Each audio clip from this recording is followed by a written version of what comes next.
Hi friends, வீரா சீரியலில் இன்றைக்கான எபிசோடில் என்ன நடக்க போகுதுன்னா, மாறன் வள்ளிக்கிட்ட என் பொண்டாட்டி கையால் சமைச்சு சாப்பிட உங்களுக்கு கொடுத்து வைக்கலன்னு சொல்ல, அதுக்கு என்னடா நான் அப்பப்போ வந்து சாப்பிட்டுட்டு போகிறேன்னு வள்ளி சொல்கிறாங்க. அவள் எப்போ எனக்கு விஷம் வைக்க போகிறான்னு நானே பயந்து போயிருக்கேன், இது வேறன்னு மாறன் அவரோட மனசில் நினைக்கிறாரு. அப்புறமா வள்ளி பாத்திர கடைக்காரரை அனுப்பி வச்சுட்டு மாறன் கிட்ட, டே மாறா, நேற்று எப்படி எல்லாம் நல்லபடியாக நடந்துச்சுதா, நீயும் வீராவும் சந்தோஷமாக இருந்தீங்களான்னு கேட்க, சந்தோஷமாக இருந்தம்மா, அவள் எப்போ தலகாணி வச்சு என்னை அமுக்கி கொள்ளுவான்னு நானே உயிரை கையில் பிடிச்சிட்டு விடிய விடிய முழிச்சிட்டே இருந்திருக்கேன்னு மாறன் அவரோட மனசுல நினைக்கிறாரு.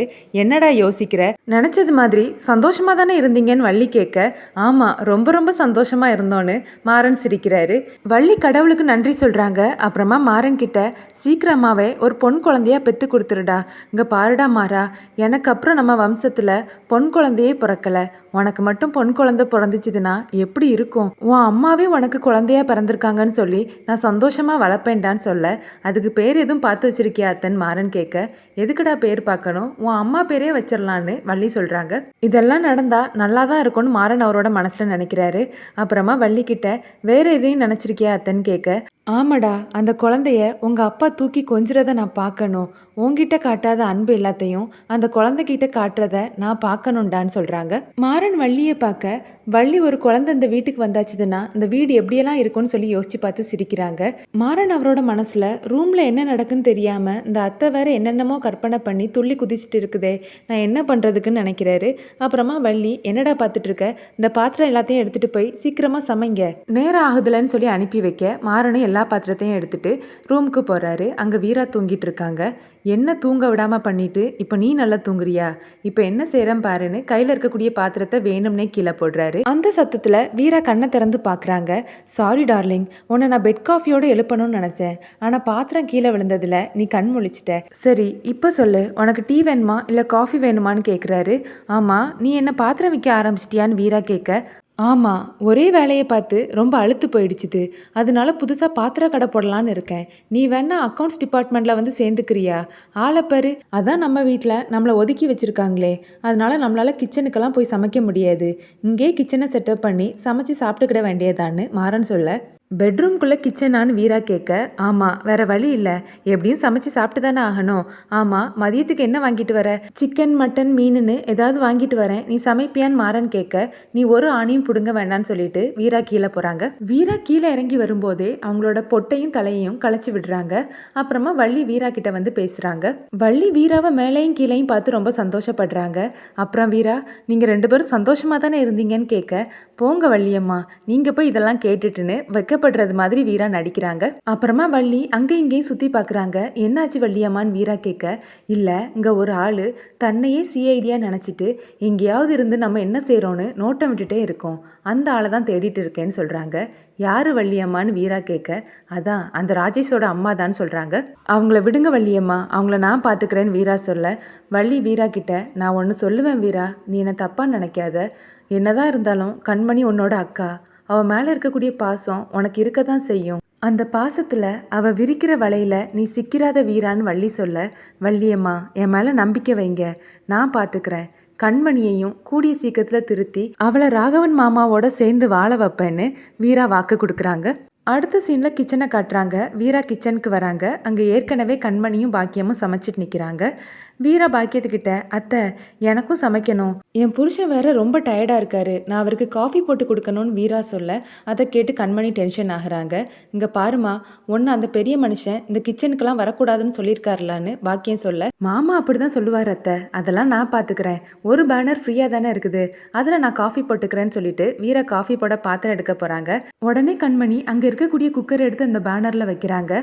அடுப்பெல்லாம் ஃப்ரீயாக இல்லைன்னு சொல்ல, நான் வந்ததும் உடனே நீ குக்கர் எடுத்து வைக்கிறியான்னு அந்த குக்கரை வீரா எடுத்து கீழே வைக்கிறாங்க. இது எல்லாத்தையும் வள்ளி வெளியே நின்று கவனிச்சுட்டு நிற்கிறாங்க. அப்புறமா வீரா மாறனுக்காக காஃபி போடுறாங்க. காஃபி போட போட அவங்க பாட்டு பாடிட்டே இருக்காங்க. இதெல்லாம் கேட்டு கண்மணி ரொம்பவே எரிச்சல் ஆகுறாங்க. அப்புறமா வீரா கடைசியாக சுகர் கூட என்னுடைய லவ்வையும் சேர்த்து கலந்து நான் அவருக்கு கொடுக்க போகிறேன்னு சொல்லிட்டு காஃபி எடுத்துகிட்டு போகிறாங்க. மாறன் நியூஸ் பேப்பர் படிக்கிறாரு. அவர் படிக்கிற நியூஸ் எல்லாமே பிடிக்காத கணவனை மனைவி கல்லை தூக்கி போட்டு கொன்றாள், விஷம் வைத்து கொன்றாள்னே இருக்குது. என்னது இது, எல்லாமே நம்ம சம்மந்தப்பட்ட நியூஸாகவே இருக்குதேன்னு மாறன் மனசுக்குள்ளே நினைக்கும் போதே வீரா காஃபியை கொண்டு வந்து கொடுக்குறாங்க. வீரா வெக்கப்பட்டுட்டே மாறன் கிட்ட காஃபியை குடிங்கன்னு சொல்ல, இதை கண்மணியும் பாக்கியமும் பார்த்து கோவப்படுறாங்க. அப்புறமா வள்ளி வந்து என்னடா பார்த்துட்டு இருக்க, காஃபியை வாங்கி குடிடான்னு சொல்கிறாங்க. இந்த காஃபியில் விஷம் எதுவும் கலந்துருப்பாளான்னு மாறன் யோசிக்கிறாரு.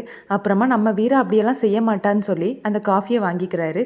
என்னடா யோசிக்கிற, வீரா எவ்வளோ பாசமாக காலையிலே எழுந்து உனக்கு காஃபி போட்டு கொண்டு வந்திருக்கா, அதை வாங்கி குடிக்கிறத விட்டுட்டு இப்படி யோசிச்சுட்டு இருக்கன்னு வள்ளி கேட்க, ஏன் பயம் எனக்கு தானே தெரியும், உனக்கு எங்கே தெரிய போகுதுன்னு மாறன் அவர் மனசில் நினைக்கிறாரு. அப்புறமா வீரா மாறன் கிட்ட மதியம் உங்களுக்கு நான் என்ன சமைக்கணும்னு கேட்க, இதையே நான் மேலே கேட்டதுக்கு எந்த பதிலும் சொல்லாமல் போனா. இப்போ வெளியேன்னதும் என்னம்மா பெர்ஃபார்மன்ஸ் பண்ணுறான்னு மாறன் மைண்ட் வாய்ஸ்லேயே நினைக்கிறாரு. அவன்கிட்ட என்னம்மா கேட்டுட்டு இருக்க, அவனுக்கு என்னெல்லாம் பிடிக்கும்னு உனக்கு தெரியும் தானே, அது எல்லாத்தையும் சமைச்சு போட்டு நீ அவனை அசத்திருன்னு வள்ளி சொல்கிறாங்க. இதுவும் நல்ல ஐடியாவாக தான் இருக்குது, பாருங்க உங்களுக்கு பிடிச்சதெல்லாம் சமைச்சு நான் கலக்க போகிறேன்னு வீரா சொல்ல, ஆமாம் ஆமாம் நீ என்னெல்லாம் கலக்க போறியோன்னு மாறன் அவரோட மனசில் நினைக்கிறாரு. வீரா மாறன் கிட்ட பேசுகிறத பார்த்து கண்மணி ஷாக்காகி நிற்கிறாங்க. அப்புறமா வீரா மறுபடியும் போய் சமையலை ஸ்டார்ட் பண்ணுறாங்க. இதை பார்த்த கண்மணி, அத்தை முதல்ல என்னன்னா ஒரு பேனர் வேணும்னு கேட்டா, இப்போ 2 அடுப்புலையுமே அவளே சமைச்சிட்டு இருக்கா, அப்போ நான் என்ன அத்தை பண்ணுறதுக்குன்னு கேட்குறாங்க. நீ மதிய சாப்பாட்டுக்கு தானே சமைக்கணும் கண்மணி, ஒரு 12 மணிக்கு ஆரம்பித்தாலும் சீக்கிரமாகவே முடிஞ்சிடும், முடியலைன்னா சொல்லு, நான் உங்கள் எல்லாருக்கும் சேர்த்தே சமைச்சிடுறேன்னு வீரா சொல்கிறாங்க. வீரா கிச்சனில் நின்று சமைக்கிறத ராமச்சந்திரன் பார்க்குறாரு. ராமச்சந்திரன் பார்க்குறத வள்ளி கவனிக்கிறாங்க. ஐயோ அண்ணன் பார்த்துட்டாரே, இப்போ என்ன பண்ணுவாருன்னு தெரியலேன்னு நினைக்கும் போதே வள்ளின்னு சொல்லி ராமச்சந்திரன் கூப்பிட்றாரு. என்ன நான் வள்ளி கேட்க, நான் வீராவை கூப்பிட்டேன்னு வர சொல்லுன்னு சொல்கிறாரு. வள்ளி கிச்சனுக்கு வராங்க. அவங்கள பார்த்த வீரா, என்ன வள்ளியம்மா என்னோட சமையல் வாசனை உங்களை இங்கே இழுத்துட்டு வந்துடுச்சான்னு கேட்க, வீரா அண்ணன் உன்னை வர சொன்னார், வந்து என்னன்னு கேளுன்னு வள்ளி சொல்கிறாங்க. 5 நிமிஷம் வள்ளியம்மா, இப்போ சமையலை முடிச்சிருவேன்னு வீரா சொல்ல, இல்லை வீரா நீ அண்ணன் கிட்ட வந்து என்னன்னு கேட்டுட்டு அப்புறமா வந்து உன்னுடைய வேலையை பாருன்னு வள்ளி சொல்ல, சரி வள்ளியம்மான்னு வீராவும் சொல்கிறாங்க. அப்புறமா வீரா சொல்லுங்க மாமான்னு ராமச்சந்திரன் கிட்ட போய் கேட்க, ஏம்மா நான் உங்ககிட்ட என்ன சொன்னேன்னு ராமச்சந்திரன் கேட்குறாரு. என்ன மாமா நீங்கள் என்ன சொல்ல வரீங்கன்னு வீரா கேட்க, எதுவும் புரியாதது மாதிரி நடிக்காத வீரா, மாமா உன்னை இந்த வீட்டிலேருந்து ஒதுக்கி வச்சிருக்காருனா நீ கிச்சனுக்குள்ளே போகக்கூடாது, பொதுவான விஷயங்கள் எதையுமே நீ யூஸ் பண்ணக்கூடாது. மன்னிச்சிருங்க மாமா, நான் காலையிலே அவகிட்ட சொன்னேன், அவள் தான் என்னோட பேச்சை கேட்கலன்னு கண்மணி சொல்கிறாங்க.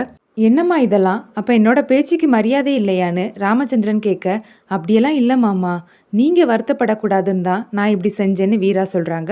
நீங்கள் தனியாக சமைச்சு சாப்பிட்றதுனால அவர் இதுக்காக வருத்தப்பட போகிறாரு, உங்களை ஒதுக்கி வச்சுருக்காங்கன்னா எல்லா விஷயத்துலேயும் ஒதுங்கி இருக்கணுங்கிறது தான் அர்த்தம்னு பாக்கியம் சொல்ல, அதை கேட்டு வள்ளி கோவப்படுறாங்க. இங்கே பாருங்கம்மா, இந்த விஷயத்தில் நீங்கள் தலையிடாதீங்க, எங்கள் வீட்டு விஷயத்தில் தலையிடுறதுக்கு உங்களுக்கு யார் உரிமை கொடுத்தது? போனா போதுன்னு வீட்டில் இடம் கொடுத்தாச்சுதுன்னா பேசாமல் ஒதுங்கி இருந்துக்கணும், அதை விட்டுட்டு எங்கள் வீட்டு விஷயத்தில் வந்து கருத்து சொல்லிட்டு இருக்கீங்கன்னு வள்ளி கேட்க, வள்ளி அமைதியாயிருன்னு ராமச்சந்திரன் சொல்கிறாரு. இல்லைண்ணா இது நம்ம வீட்டு விஷயம், இதில் கூடலோ குறைச்சலோ அதை நம்ம பார்த்துக்கலாம், இதில் 3வது ஆளும் உள்ளே நுழையிறதுக்கு நான் எப்போவுமே அனுமதிக்க மாட்டேன்னா, போனா போதுன்னு வீட்டில் இடம் கொடுத்தாச்சுன்னா எல்லா விஷயத்துலையும் மூக்க நுழைச்சிட்டு வரதையே வேலையாக வச்சுருக்காங்கன்னு வள்ளி திட்டுறாங்க. நீங்கள் தனியாக சமைச்சு சாப்பிட்றதுல நான் எதுக்காகமா வருத்தப்பட போகிறேன்னு ராமச்சந்திரன் கேட்க, இல்லை மாமா வீடுன்னு ஒன்று இருந்தாச்சுதுன்னா 2 பெட்ரூம் இருக்கலாம், 2 பால்கனி இருக்கலாம், அந்த வீட்டில் யூஸ் பண்ணுற வண்டிங்கன்னு நிறைய இருக்கலாம், ஆனால் ஒரு வீட்டுக்கு ஒரு பூஜை ஒரு சமையலறை மட்டும்தான் மாமா இருக்கணும், அப்பந்தான் அந்த வீட்டில் இருக்கக்கூடியவங்க எல்லாருமே ஒற்றுமையாக சந்தோஷமாக இருக்காங்கன்னு அர்த்தம்னு வீரா சொல்ல, அதை கேட்டு ராமச்சந்திரனும் ஒத்துக்கிறது மாதிரி தலையாட்டுறாரு. இதோட எபிசோட் ப்ரோமோ முடியுது.